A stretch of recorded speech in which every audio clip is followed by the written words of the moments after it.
Inilah motor track aku. Dan inilah motor yang aku buat Grab.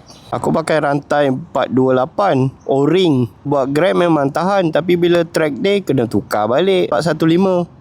Sekarang aku nak pakai balik power key, tapi bukan 415, 428 heavy duty. So 428 sesuai untuk dua alam macam motor aku. Boleh pakai Grab, boleh pakai untuk track. Lenjan dekat Grab dan juga dekat track. Harga pun tak mahal bang. Boleh tengok kat beg kuning berapa boleh dapat satu set ni. Sebab sprocket ni besi. Sprocket besi sangat sesuai untuk orang yang nak R&D, nak pakai mata berapa, jimat. Dalam banyak-banyak warna guys, aku pilih warna Rossi guys. Kalau korang pun nak macam aku, nak ringan tapi tahan lama, power key 428 heavy duty. SKU dia banyak gila guys. Korang boleh pilih rantai yang sesuai untuk korang. In fact, diorang ada buat untuk race sahaja.